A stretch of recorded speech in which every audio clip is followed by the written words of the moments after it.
माता पार्वती ने भगवान शिवशंकर से पूछा, ऐसा कौन सा श्रेष्ठ तथा सरल व्रत पूजन है जिससे मृत्युलोक के प्राणी आपकी कृपा सहज ही प्राप्त कर लेते हैं? शिवजी ने पार्वती को शिवरात्रि के व्रत का विधान बताकर यह कथा सुनाई। महाशिवरात्रि व्रत में शिवरात्रि व्रत की कथा का पाठ करना बहुत ही शुभ फलदायी बताया गया है।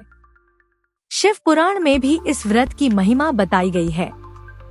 शिव पुराण के अनुसार जाने अनजाने में भी जो मनुष्य और जीव महाशिवरात्रि का व्रत कर लेता है वह शिव कृपा का भागी बन जाता है। शिव जी परम वैष्णव है, इसलिए इस व्रत से कृष्ण कृपा प्राप्त होती है। इसलिए महाशिवरात्रि व्रत में भक्तों को महाशिवरात्रि की इस कथा का पाठ जरूर करना चाहिए। पूर्व काल की बात है, चित्रभानु नामक एक शिकारी था। वह शिकार करके अपने परिवार का पालन पोषण करता था। उस शिकारी पर साहूकार का काफी कर्ज था, लेकिन वह उसका कर्ज समय पर नहीं चुका पाया। फिर साहूकार ने शिकारी को शिव मठ में बंदी बना लिया। जिस दिन उसे बंदी बनाया गया उस दिन शिवरात्रि थी। चतुर्दशी के दिन उसने शिवरात्रि व्रत की कथा सुनी और शाम होते ही साहूकार ने उसे अपने पास बुलाया और ऋण चुकाने के बारे में कहा। उसके बाद वह फिर शिकार की खोज में निकला। बंदी गृह में रहने के कारण वह बहुत भूखा था। शिकार की तलाश में वह बहुत दूर निकल आया। अंधेरा होने पर उसने जंगल में ही रात बिताने का फैसला किया और एक पेड़ पर चढ़ गया। उस पेड़ के नीचे शिवलिंग था जो बेल पत्र के पत्तों से ढका हुआ था। शिकारी को उसके बारे में जानकारी नहीं थी। पेड़ पर चढ़ते समय उसने जो टहनियां तोड़ी वह शिवलिंग पर गिरती रहीं।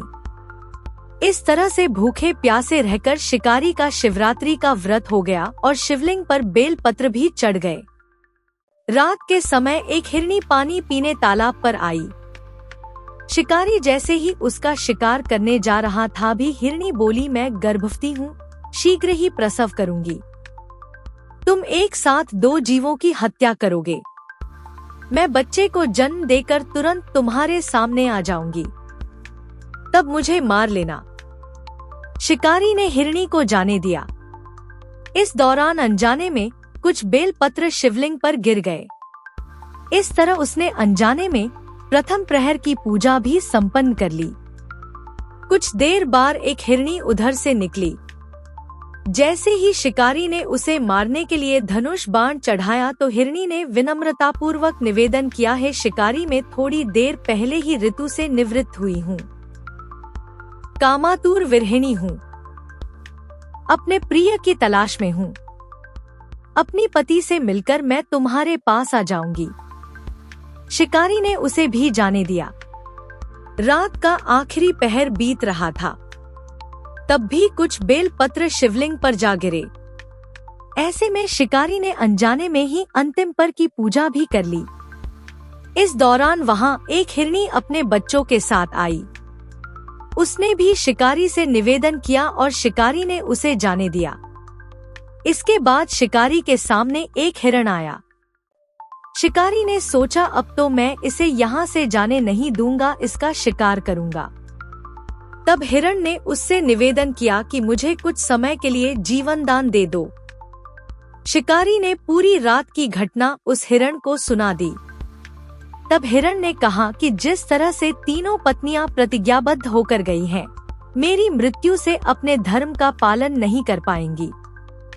जैसे तुमने उन्हें विश्वासपात्र मानकर छोड़ा है, मुझे भी जाने दो।